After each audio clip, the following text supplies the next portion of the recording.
สบายดีทุกคนคลิปนี้ซุปจะมาอธิบายฟังก์ชันในแพลตฟอร์มของ XRTrade แบบละเอียดเนาะทุกคนเนาะว่าในแพลตฟอร์มของ XRTrade นี่มันมีหยังแดแล้วก็มันใช้งานแนวใดเนาะทุกคนเนาะโอเคเฮาล็อกอินเข้าสู่ระบบเป็นที่เรียบร้อยเนาะทุกคนเนาะมาเดี๋ยวเฮาจะเริ่มกันอยู่ในจุดนี้ก่อนเนาะทุกคนเนาะเริ่มกันอยู่ในหน้านี้ก่อนหลังจากนั้นเฮาจึงมาหน้านี้แล้วก็จึงไปทางด้านขวามือเนาะทุกคนเนาะโอเคซึ่งว่าตัวนี้จะเป็นสินทรัพย์ที่ว่าเฮาเลือกเทรดเด้อทุกคนเด้อมันก็จะมี Bitcoin เนาะทุกคนเนาะ2มาก็จะมี Ethereum 3มาก็จะมี BNB 4มาก็จะมี Solana 5มาก็จะมี Sui XRP Dogecoin TRX แล้วก็ทองคำเนาะทุกคนเนาะซึ่งว่า2 4 6 8 9ซึ่งว่าจะมีอยู่9สินทรัพย์ที่ให้เฮาสามารถเลือกเทรดได้ตามที่ว่าเฮาถนัดเลยเนาะทุกคนเนาะเห็นบ่จะเป็นสินทรัพย์ที่ว่าเฮาใช้เทรดเนาะทุกคนเนาะก็คืออยู่ทางด้านเทิงนี้บัดนี้มาเลยทุกคนบัดนี้มาในฝั่งนี้ทุกคนมาในฝั่งนี้เนาะทุกคนเนาะตัวนี้จะเป็น Time Frame ที่เฮาใช้เทรดก็คือ30วิเนาะทุกคนเนาะและตัวนี้ก็คือจะเป็นแท่งเทียนเฮาสามารถเลือกได้ว่าเฮาจะเลือกแท่งเทียนแบบใด Volume บ่หรือว่าจะเป็นแบบ Trend Line บ่หรือว่าจะเป็นแบบใดเฮาสามารถเลือกได้เนาะทุกคนเนาะส่วนหลายคนส่วนหลายก็จะใช้ตัว Candle นี่เนาะทุกคนเนาะโอเคตัวนี้จะเป็น Indicator เด้อทุกคนเด้อซึ่งว่าจะเป็น indicator ที่ว่าเฮาใช้ก็คือเฮาจะฮ้องกันว่าเทคนิคนั่นแหละมันก็มีหลายเทคนิคเนาะทุกคนเนาะเห็นบ่ว่าจะเป็น Double EMA Moving Average William Factor MACD บ่เห็นบ่ตัวนี้จะเป็น indicator หรือว่าบอนเข้าแปลเทคนิคของเฮาเนาะทุกคนเนาะส่วนว่าลูกศรสีย้อนกลับตัวนี้ก็คือเป็นการย้อนกลับสมมุติว่าเฮาต้องการอยู่จุดเดิมเนาะทุกคนเนาะเฮาก็ย้อนกลับเห็นบ่เฮาจะบ่เห็น MACD แต่คันว่าเฮาต้องการ MACD เฮาก็ไปต่อเห็นบ่เฮาก็จะเห็น MACD ณจุดนี้ฉะนั้นตัวนี้จะเป็นการย้อนกลับเด้อทุกคนเด้อส่วนตัวนี้เนาะตัวนี้จะเป็นฟังก์ชันของที่ว่าเฮาจะให้เฮาเห็นกราฟหรือบ่เท่านั้นทุกคนสำหรับตัวนี้เนาะทุกคนเนาะบัดนี้เฮามาอยู่ในฝั่งของตัวนี้ทุกคนการซื้อขายก็คือจะเป็นหน้านี้เลยเนาะหน้าที่ทุกคนเห็นอยู่ปัจจุบันนี้และสำหรับการซื้อขายตัวนี้ก็คือจะเป็นการออกออร์เดอร์เนาะทุกคนเนาะคันว่าเฮาออกออร์เดอร์อยู่มันจะขึ้นอยู่บนเปิดเด้อทุกคนเด้อคันว่าเฮาปิดออร์เดอร์เป็นที่เรียบร้อยเห็นบ่มันก็จะมีประวัติมาเห็นว่าเฮาออกออร์เดอร์เป็นที่เรียบร้อยเนาะทุกคนเนาะการซื้อขายเนาะทุกคนเนาะสำหรับประวัติตัวนี้ก็คือจะเป็นประวัติการเทรดของเฮาเห็นบ่ทุกคนตัวนี้จะเป็นประวัติการเทรดของเฮาเนาะทุกคนเนาะเห็นบ่ตัวนี้อัตราการชนะเขาเจ้าวิเคราะห์มาจากเปอร์เซ็นต์แล้วก็กำไรสุทธิในมื้อนี้เห็นบ่ทุกคนมันจะมีมื้อนี้7มื้อแล้วก็ปรับแต่งเนาะมื้อนี้ก็ถือว่าพันปลาย7มื้อหลังสุดเดะเห็นบ่กำไรอยู่ 3,000 ปลายเนาะทุกคนเนาะหรือว่าเฮาปรับแต่งเอาก็ได้ว่าเฮาต้องการเดือนใด5เดือนใดเนาะทุกคนเนาะและตัวนี้จะเป็นจำนวนวอลลุ่มการซื้อขายทั้งหมดบ่ว่าเฮาจะกดซื้อหรือว่ากดขายเนาะวอลลุ่มที่ว่าเฮากดไปนั้นมันจะมารวมกันอยู่นี่เด้อทุกคนเด้อเฉพาะ7วันล่าสุดก็คือวอลลุ่มอยู่ที่ 30,000 เนาะทุกคนเนาะแต่ว่าเฉพาะมื้อนี้ก็อยู่ที่ 6,546 เหรียญเนาะทุกคนเนาะส่วนนี้จะเป็นส่วนที่ประวัติสำหรับตลาดเนาะทุกคนเนาะสำหรับตัวนี้จะเป็นบอนซื้อขายสปอตเด้อทุกคนเด้อเพราะว่าเราสามารถซื้อขายสปอตใน BX เนาะสมมุติว่าทุกคนอยากซื้อราคาของ Bitcoin นี่เนาะจากราคาปัจจุบันนี้ 75,000 เนาะทุกคนเนาะทุกคนจะซื้อเท่าใดส่วนทุกคนจะซื้ออยู่ประมาณ642เหรียญเห็นบ่ทุกคนก็สามารถกดซื้อได้เลยเพียงแต่ทุกคนใส่รหัสผ่านธุรกรรมของทุกคนก็ถือว่าสำเร็จเสร็จสิ้นเนาะหรือว่าทุกคนจะขายคันว่าเรามี BTC เนาะเราต้องการขายส่ำใดในมื้อนี้เห็นบ่เรายังบ่ทันได้ซื้อ Bitcoin เทื่อมันก็เลยบ่มีเนาะทุกคนเนาะเราต้องการขาย Bitcoin เท่าใดเราก็กดขายเพียงเท่านี้ถือว่าขาย Bitcoin สำเร็จเนาะทุกคนเนาะโอเคมาเบิ่งส่วนหน้าที่กระเป๋าตัวนี้ทุกคนกระเป๋าตัวนี้เนาะทุกคนเนาะเห็นบ่มันก็จะมีบอนเติมเงินถอนเงินแล้วก็โอนย้ายเนาะทุกคนเนาะสำหรับคนใดที่ต้องการเติมเงินก็แน่นอนตัวนี้จะเป็นการเติมเงินเห็นบ่ตัวนี้จะเป็นภายในเครือข่ายเนาะก็คือเราเติมแบบ P2P หรือว่าคนต่อคนนั่นแหละทุกคนตัวนี้จะเป็นเลข ID เด้อทุกคนเด้อ8ตัวแล้วก็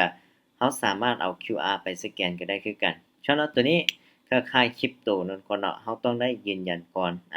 คันว่าทุกคนอยากซื้อขายเหรียญจาก Binance มา XRTrade ทุกคนก็ต้องได้ยืนยันตัวตนจึงสามารถซื้อขายหรือว่าฝากเงินเข้ามาใน XRTrade ได้เนาะทุกคนเนาะอันที่2ก็คือการถอนเงินทุกคนตัวนี้จะเป็นบอน ถอนเงินของเราถ้าหากว่าเราสร้างกำไรได้แน่นอนเราก็ต้องถอนเงินว่าเราจะไปถอนเท่าใดก็แล้วแต่ทุกคนเนาะสามารถถอนได้ตามใจปกติของทุกคนที่ต้องการถอนได้เด้อทุกคนเด้อบัดนี้มาเบิ่งการโอนย้ายตัวนี้ก็คือการโอนย้ายจากบัญชีกระเป๋าบัญชีจริงเนาะทุกคนเนาะส่วนสุกจะเพิ่มโอนอยู่ที่200โอเคเห็นบ่มันจะมาเข้าอยู่300หรือว่าเราจะโอนย้ายจาก300นี้ไป5นี้ก็เราก็ใส่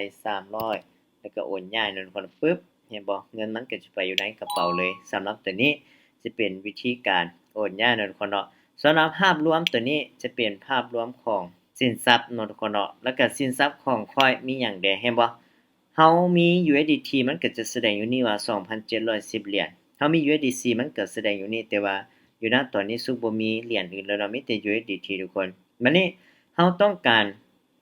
เปลี่ยนเด้ทุกคนหรือว่าต้องการเติมเงินเด้แน่นอนเห็นบ่เฮายังบ่ทันยืนยันตัวตนฉะนั้นได้ยืนยันจึงสามารถเติมเนาะทุกคนเนาะเข้ามาอยู่ในกระเป๋า USDT หรือว่าเฮาสามารถถอนเงินก็สามารถกดถอนเงินแล้วก็ถอนได้ปกติทุกคนและเปลี่ยนนี่เด้สมมุติว่าเฮาบ่อยากได้ USDT เนาะทุกคนเนาะเฮาอยากเปลี่ยนเป็น USDC โอเคเฮาก็ใส่ USDT 100เบิ่งเด้อจาก USDC จุดนี้มันบ่มีเหรียญเนาะทุกคนเนาะยืนยันเปลี่ยนเลยปึ๊บเห็นบ่เฮาก็จะได้ USDC มาอยู่ที่100 USDC เนาะทุกคนเนาะก็ถือว่าเปลี่ยนสำเร็จหรือว่าเฮาจะโอนย้าย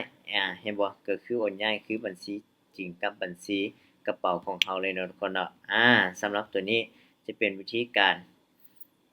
จะเป็นทรัพย์สินของเฮาหรือว่าวิธีการเปลี่ยนจาก USDT เป็น USDC เนาะทุกคนเนาะสำหรับประวัติการเฮ็ดธุรกรรมทุกคนเห็นบ่เฮาก็เบิ่งได้ว่าเฮาจะเบิ่งตัวเติมเงินหรือว่าตัวถอนเงินเนาะทุกคนเนาะหรือว่าคู่เงินได้สมมุติว่าเฮาจะเบิ่งคู่เงินของ XR Trade บ่หรือว่ามีหยังก็ได้คือกันเนาะทุกคนเนาะสุกจะกดทั้งเบิดเลยเด้อสุกจะค้นหาแต่เดือนหนึงเนาะแต่วันที่21เดือน3หาวันที่20เดือนปึ๊บกดค้นหาเลยทุกคนตัวนี้จะเป็นประวัติการเติมถอนของเฮาเนาะทุกคนเนาะสำหรับตัวนี้ก็คือในพาร์ตของกระเป๋าเด้อทุกคนเด้อสำหรับพันธมิตรก็คือการเป็น Affiliate หรือว่าการเป็นนายหน้าเนาะทุกคนเนาะคันว่าเฮาสมัคร9เหรียญปึ๊บแน่นอนคันว่ามีเฮาแนะนำคนอื่นเข้ามาใช้แพลตฟอร์มตัวนี้เฮาก็จะได้เงินหรือว่าค่าคอมมิชชั่นตัวนี้จะเป็นเงื่อนไขที่เขาเจ้าให้มาเนาะทุกคนเนาะก็ถือว่าคันผู้ใดอยากมีรายรับอีก2ทางหนึงก็สามารถไปเปิดใช้ตัวนี้ได้โอเคสำหรับโปรไฟล์นี่ทุกคนเห็นบ่จะเป็นโปรไฟล์ของเฮาแล้วก็ชื่อของเฮาแล้วก็ Gmail ของเฮาที่ว่าเฮาใช้ในการสมัครเนาะทุกคนเนาะและตัวนี้ก็คือการยืนยันตัวตนเนาะทุกคนเนาะตัวนี้เห็นบ่ยังบ่ทันยังยืนตัวตนฉะนั้นผู้ใดอยากโอนเหรียญจาก Binance มา Exchanger ก็ต้องได้ยืนยันตัวตนเนาะทุกคนเนาะและส่วนตัวนี้ก็คือวิธีเปลี่ยนรหัสผ่านทุกคนและตัวนี้ก็คือ 2FA ของเฮาก็คือเปิดอยู่เนาะกับรหัสผ่านธุรกรรมทุกคนโอเคมากองของขวัญปึ๊บเห็นบ่ตัวนี้จะเป็นกองของขวัญเด้อทุกคนเด้อมันก็จะมีเช็กอินครบ7วันเนาะเห็นบ่ทุกคนมื้อที่1มื้อที่2แล้วมื้อที่3เบิ่งว่ามื้ออื่นเนาะ4 5 6 7ครบเช็กอิน7มื้อปึ๊บเฮาจะได้กองตัวนี้ทุกคนและเมื่อใดเฮาเทรดชนะ5ไม้ติดต่อกันออเดอร์ละ10เหรียญขึ้นไปเฮาก็จะได้5ออเดอร์ตัวนี้กองโบนัสตัวนี้แล้วก็ตัวนี้ก็คือจะเป็นกองโบนัสนักเทรดเนาะทุกคนเนาะผู้ใดที่เทรดหลายผู้ใดที่มีกำไรหลายเขาเจ้าก็จะแจกรางวัลหรือว่าของขวัญให้แล้วก็กองปริมาณการเทรดตัวนี้คือกันผู้ใดที่ว่าวอลุ่มการเทรดมันขึ้นหลายขึ้นสูงเขาเจ้าก็จะแจกตัวนี้ให้ส่วนอันสุดท้ายตัวนี้ก็คือออกจากระบบเนาะทุกคนเนาะคันว่าเฮากดตกลงมันก็จะออกจากระบบของ XR Trade เลยทุกคนโอเคเนาะทุกคนเนาะสำหรับตัวนี้ก็จะเป็นในฝั่งของทางนี้เด้อทุกคนเด้อส่วนว่าจำพวกนี้ก็จะเป็นอินดิเคเตอร์ตัวนี้ก็จะเป็นเส้นเทรนไลน์เนาะทุกคนเนาะเป็นเส้นเทรนไลน์ทุกคนตัวนี้ก็จะเป็นก็บ่ค่อยสำคัญปานใดพวกนี้ก็จะเป็นพวกที่ว่าสี่เหลี่ยมบ่แม่นหยังบ่ทุกคนก็สามารถเลือกใช้ได้ว่าทุกคนอยากใช้แบบใดมันก็เป็นเครื่องมือในการวิเคราะห์กราฟของเฮาหั้นแหละเนาะทุกคนเนาะจะเป็นเครื่องมือในการวิเคราะห์กราฟแบบนี้เลยโอเคเนาะสำหรับพวกนี้ก็บ่ค่อยมีหยังหลายหรือว่าผู้ใดที่ว่าต้องการสติกเกอร์แบบใดก็สามารถเอามาวางใส่ได้คือกันทุกคนเห็นบ่ผู้ใดมักสติกเกอร์แบบใดก็มาวางไว้อยู่หน้ากราฟของเฮาได้คือกันทุกคนเนาะปึ๊บสติกเกอร์หมู่เห็นบ่เฮาก็สามารถนำมาวางไว้ได้คือกันโอเคเนาะทุกคนเนาะสำหรับในพาร์ทนี้ก็บ่ค่อยปานใดมีแต่ส่วน ต้นๆนี้ก็สำคัญอยู่เป็นเครื่องมือที่ว่าเฮาใช้ตี trendline หรือว่าใช้ตี Fibonacci บ่หรือว่าแม่นหยังบ่ก็สามารถเลือกไปใช้เบิ่งเนาะคนเนาะวิธีการใช้ Fibo นี่เฮ็ดแนวใดแบบนี้โอเคทุกคนก็ถือว่าจะเป็นในฟังก์ชันของทางเบื้องซ้ายมือเนาะทุกคนเนาะบัดนี้มาเบิ่งเบื้องขวามือการตั้งค่าตัวนี้ทุกคนการตั้งค่าก็คือตัวนี้จะเป็นสีของแท่งเทียนเนาะทุกคนเนาะว่าทุกคนอยากได้สีหยังเห็นบ่มันจะเปลี่ยนสีเหลืองเลยหรือว่าสีแดงนี่ทุกคนอยากได้สีฟ้าปึ๊บเห็นบ่มันจะเปลี่ยนสีเลยฉะนั้นสุกจะกลับมาใส่สีเดิมเด้อทุกคนเด้อโอเคเนาะทุกคนเนาะเห็นบ่สำหรับตัวนี้สำหรับตัวนี้ก็บ่ค่อยสำคัญหยังเนาะเป็นบอลปรับแท่งเทียนซื่อๆโอเคสำหรับตัวนี้ก็เห็นบ่เป็นบอลขยายจอเนาะทุกคนเนาะให้จากจอน้อยนี้กลายเป็นจอใหญ่โอเคเนาะทุกคนเนาะสำหรับตัวนี้ก็เป็นบอลขยายตัวสำหรับตัวนี้ก็จะเป็นกล้องหรือว่าบอล Copy เฮาสามารถ Copy รูปภาพตัวนี้เนาะทุกคนเนาะบอล Copy ปึ๊บหรือว่าเฮาสามารถดาวน์โหลดเห็นบ่ดาวน์โหลดหน้าของ BX ตัวนี้ทุกคนเดี๋ยวเฮาไปเบิ่งกันทุกคนเนาะว่าเฮาจะได้ประมาณใดเห็นบ่เฮาจะได้ประมาณนี้เนาะทุกคนเนาะตัวเฮาแคปจอหั่นโอเค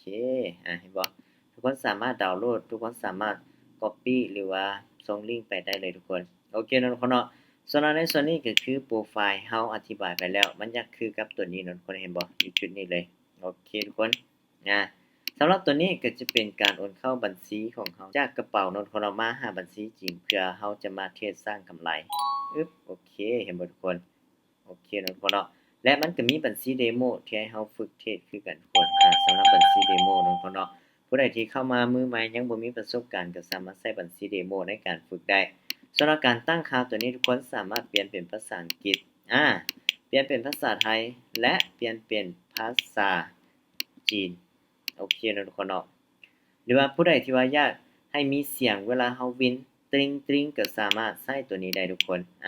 หรือผู้ใดที่บ่อยากยินเสียงก็สามารถปิดได้เห็นบ่แล้วก็การแจ้งเตือนการเฮ็ดธุรกรรมหยังต่างๆคันเราบ่อยากให้แจ้งเตือนก็ปิดได้แต่ว่าดีให้ก็เปิดเนาะทุกคนเนาะส่วนว่าทีมตัวนี้เด้ภาพพื้นหลังเด้เฮาต้องการสีขาวบ่หรือว่าเฮาต้องการสีครีมบ่หรือว่าเฮาต้องการสีดำบ่เฮาก็สามารถเลือกได้คือกันส่วนกระดิ่งตัวนี้จะเป็นกระดิ่งประวัติการเติมถอนภายในเห็นบ่ทุกคนตัวนี้จะเป็นประวัติที่สุกถอนออกไปเนาะทุกคนเนาะโอเคบัดนี้มาตัวนี้ก็คือเป็นเหรียญที่ว่าเฮาออกเนาะมันก็ออกได้ตามสุด1เหรียญ2 3 4 5ขึ้นไปทุกคนเห็นบ่แล้วเฮาสามารถปรับเพิ่มอยู่นี่ก็ได้10เหรียญ20เหรียญ100เหรียญหรือจะ all in เลยก็สามารถปรับได้คือกันทุกคนเนาะสำหรับตัวนี้มันก็จะเป็นการไล่กำไรเห็นบ่95%เฮาออก10เหรียญเฮาก็ได้ 19.5 เหรียญเนาะทุกคนเนาะส่วนตัวซีวัดตัวนี้ก็คือเห็นบ่คันมีแฮงขายเข้ามาหลายเปอร์เซ็นต์มันก็จะหลายกว่าแฮงซื้อส่วนตัวนี้ก็จะเป็นการกดซื้อกดขายและตัวนี้ก็จะเป็นตลาดหรือว่าการเคลื่อนไหวของราคาตลาด Bitcoin นะตอนนี้อยู่ 75,000 Ethereum BNB เห็นบ่แล้วก็ Solana แล้วก็ Sui XRP อยู่แถวๆนี้เลยทุกคนฉะนั้นทุกคนเนาะตัวนี้จะเป็นฟังก์ชันการใช้งานทั้งเบิดของแพลตฟอร์มของ XRT เด้อทุกคนเด้อฉะนั้นผู้ใดที่บ่เข้าใจก็สามารถย้อนไปเบิ่งย้อนหลังได้หรือว่าบ่เข้าใจตัวใดก็สามารถสอบถามได้คือกันเด้อทุกคนเด้อ